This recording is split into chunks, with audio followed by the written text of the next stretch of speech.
ಕರುನಾಡಿಗೆ ಭಕ್ತಿಪೂರ್ವಕ ನಮಸ್ಕಾರಗಳು. ನಾನು ನಿಮ್ಮ ಧನಯ್ಯ ಸರ್, ಊರು ತೋಳನೂರು, ತಾಲೂಕು ಅಕ್ಕಲ್ಕೋಟ್, ಜಿಲ್ಲೆ ಸೊಲ್ಲಾಪುರ, ಮಹಾರಾಷ್ಟ್ರ. 11 ಅಕ್ಟೋಬರ್ 2026 ಕೆಸೆಟ್ ಪರೀಕ್ಷೆ ನಡೆಯಲಿದೆ. ಈ ಪರೀಕ್ಷೆಗೋಸ್ಕರ ನಾನು ನಿಮಗೆ ಪತ್ರಿಕೆ 1 ಇದರಲ್ಲಿ 2ನೇ ಯೂನಿಟ್ ಸಂಶೋಧನಾ ಸಾಮರ್ಥ್ಯ ಈ ವಿಷಯದ ಬಗ್ಗೆ ಮಹತ್ವದ 100 ಗೋಲ್ಡನ್ ಪಾಯಿಂಟ್ಸ್ಗಳನ್ನು ನಿಮಗೋಸ್ಕರ ತೆಗೆದುಕೊಂಡು ಬಂದಿದ್ದೇನೆ.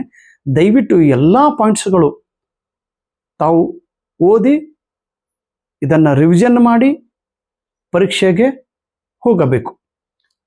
ಈಗ 41ನೇ ಪಾಯಿಂಟ್ಸನ್ನು ನೋಡೋಣ. ನಲ್ ಹೈಪೋಥಿಸಿಸ್.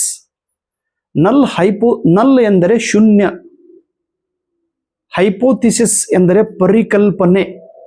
ಶೂನ್ಯ ಪರಿಕಲ್ಪನೆ ಎಂದರೆ ಯಾವುದೇ ರೀತಿಯ ಪರಿಣಾಮ ಇಲ್ಲದ ಅಥವಾ ಯಾವುದೇ ರೀತಿಯ ವ್ಯತ್ಯಾಸ ಇಲ್ಲದ ಭಾಗಕ್ಕೆ ನಲ್ ಹೈಪೋಥಿಸಿಸ್ ಎಂದು ಕರೆಯುತ್ತಾರೆ. ಜೀರೋ ಹೈಪೋಥಿಸಿಸ್, ನಲ್ ಹೈಪೋಥಿಸಿಸ್, ನೋ ಡಿಫರೆನ್ಸ್. ಇಲ್ಲಿ ವೇರಿಯೇಬಲ್ಗಳಲ್ಲಿ 5 ಪ್ರಮುಖ ಪ್ರಕಾರಗಳು ಇವೆ. 5 ಪ್ರಕಾರಗಳು. ವೇರಿಯೇಬಲ್ ಅಂದ್ರೆ ಚರಗಳು, ಚರ ಅಂದ್ರೆ ಬದಲಾವಣೆ.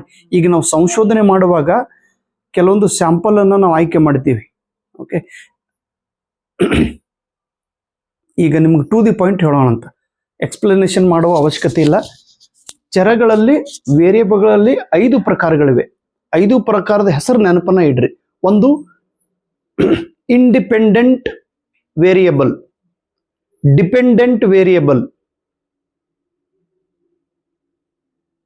ಇಂಟರ್ವೆನಿಂಗ್ variable, moderator variable, control variable. Independent ಅಂದ್ರೆ ಸ್ವತಂತ್ರ ಚರ, ಸ್ವತಂತ್ರ ಚರ, ಅವಲಂಬಿತ ಚರ, ಸ್ವತಂತ್ರ ಚಲ, ಅವಲಂಬಿತ ಚರ, ಮಧ್ಯಸ್ಥಂತರ, ಮಧ್ಯವರ್ತಿ ಚರ, ಮಾಡರೇಟರ್, ಮಾಡರೇಟರ್ ಬೇಕದು, ಮಾಡರೇಟರ್, ಮಧ್ಯಸ್ಥಿಕೆ ಚರ, ನಿಯಂತ್ರಿತ ಚರ, ಕಂಟ್ರೋಲ್ ಅಂದ್ರೆ ನಿಯಂತ್ರ. ಹೀಗೆ 5 ಪ್ರಕಾರಗಳು ಇವೆ. ಇಂಡಿಪೆಂಡೆಂಟ್ ವೇರಿಯೇಬಲ್, ಸ್ವತಂತ್ರ ಚರ ಎಂದರೆ ಏನು?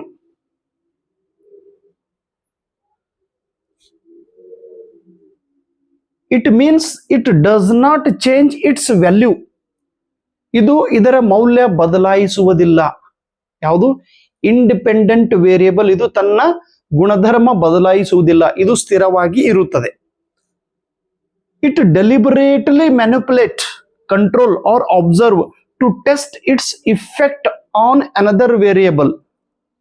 ಸಂಶೋಧನೆ ಮಾಡುವಂತ ವ್ಯಕ್ತಿ, ಸಂಶೋಧಕ ಏನ್ ಮಾಡ್ತಾನ್ರಿ, ಒಂದು ವೇರಿಯೇಬಲ್ ಅನ್ನ ಚರದ ಮೇಲೆ ಉದ್ದೇಶಪೂರ್ವಕವಾಗಿ ಬದಲಾವಣೆ ಮಾಡುತ್ತಾನೆ. ಉದ್ದೇಶಪೂರ್ವಕವಾಗಿ.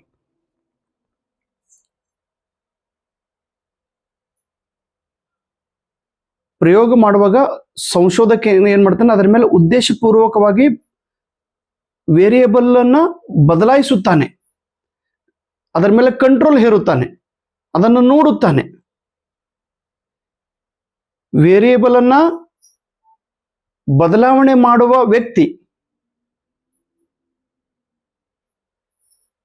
ಹೀಗಾಗಿ ಅದರ ಮೌಲ್ಯ ಅದು ಹಾಗೆ ಸ್ಥಿರವಾಗಿ ಉಳಿಯುತ್ತದೆ. ಅಂದ್ರೂ ಕನ್ಫ್ಯೂಷನ್ ಆಗ್ಲತ್ತದೆ. ಇಂಡಿಪೆಂಡೆಂಟ್ ವೇರಿಯೇಬಲ್ ಎಂದರೆ ಸಂಶೋಧಕನು ಸಂಶೋಧನೆ ಮಾಡುವಾಗ ಚರಗಳ ಮೇಲೆ ಉದ್ದೇಶಪೂರ್ವಕವಾಗಿ ಬದಲಾವಣೆ ಮಾಡುತ್ತಾನೆ. ಹೀಗಾಗಿ ಅದು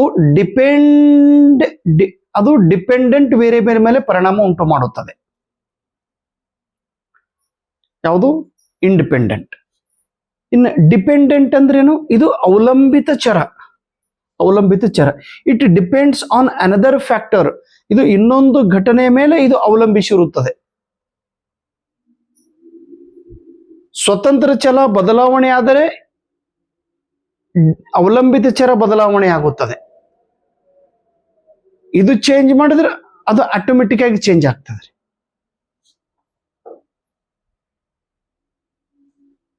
It affect changes in independent variable. In intervening variable, ಮಧ್ಯಸ್ಥಿಕೆ ಚರ ಎಂದರೆ ಇಂಡಿಪೆಂಡೆಂಟ್ ಮತ್ತು ಡಿಪೆಂಡೆಂಟ್ ವೇರಿಯೇಬಲ್ಗಳ ಸಂಬಂಧ ಹೇಗಿದೆಯೋ ಅದರ ಮೇಲೆ ಪ್ರಭಾವ ಬೀರುವ ಕೆಲಸ ಈ ಇಂಟರ್ವೇನಿಂಗ್ ವೇರಿಯೇಬಲ್ ಮಾಡುತ್ತದೆ. ಇದು ಮಧ್ಯವರ್ತಿ ಇಂಟರ್ವೆನಿಂಗ್ ಮಧ್ಯವರ್ತಿ. ಇಂಡಿಪೆಂಡೆಂಟ್ ಮತ್ತು ಡಿಪೆಂಡೆಂಟ್ ವೇರಿಯೇಬಲ್ಗಳ ಮೇಲೆ ಪ್ರಭಾವ ಬೀರುವ ಇದು ಚರ.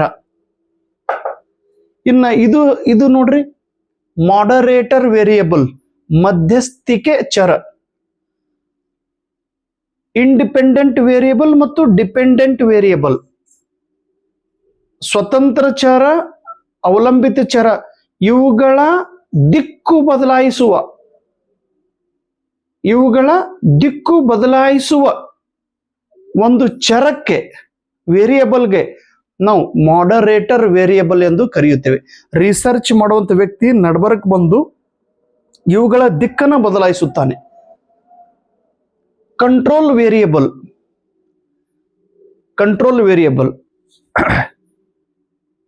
ಇಂಡಿಪೆಂಡೆಂಟ್ ಮತ್ತು ಡಿಪೆಂಡೆಂಟ್ ವೇರಿಯೇಬಲ್ಗಳ ಮೇಲೆ ನಿಯಂತ್ರಣ ಹೇರುವಂತ ಕೆಲಸ ಈ ರಿಸರ್ಚರ್ನು ಮಾಡುತ್ತಿರುತ್ತಾನೆ. ತನ್ನ ಪ್ರಯೋಗ ಮುಗಿಯುವವರೆಗೆ, ಎಕ್ಸ್ಪೆರಿಮೆಂಟ್ ಮುಗಿಯುವವರೆಗೆ ಇಂಡಿಪೆಂಡೆಂಟ್ ಮತ್ತು ಡಿಪೆಂಡೆಂಟ್ ವೇರಿಯೇಬಲ್ಗಳ ಮೇಲೆ ನಿಯಂತ್ರಣ ಇಡುವಂತ ಕೆಲಸ ಮಾಡುತ್ತಾನೆ. ಅವನಿಗೆ ಕಂಟ್ರೋಲ್ ವೇರಿಯೇಬಲ್. ಇದಕ್ಕೆ ಸೈಂಟಿಫಿಕ್ ಕಾನ್ಸ್ಟಂಟ್ ಎಂದು ಕೂಡ ಕರೆಯುತ್ತಾರೆ. ಪ್ಲೀಸ್ ನೆನ್ಪಿಡ್ರಿ. ಇನ್ನು ರಿಸರ್ಚ್ ಡಿಸೈನ್, ಸಂಶೋಧನಾ ವಿನ್ಯಾಸಕ್ಕೆ ಔಟ್ಲೈನ್ ಆಫ್ ರಿಸರ್ಚ್ ಎಂದು ಕರೆಯುತ್ತಾರೆ. ರಿಸರ್ಚ್ ದ ರೂಪರೇಖೆ ಎಂದು ಕೂಡ ಕರೆಯುತ್ತಾರೆ. ಸ್ಯಾಂಪ್ಲಿಂಗ್ ಅಂದ್ರೆ ಮಾದರಿ. It means part of population or universe.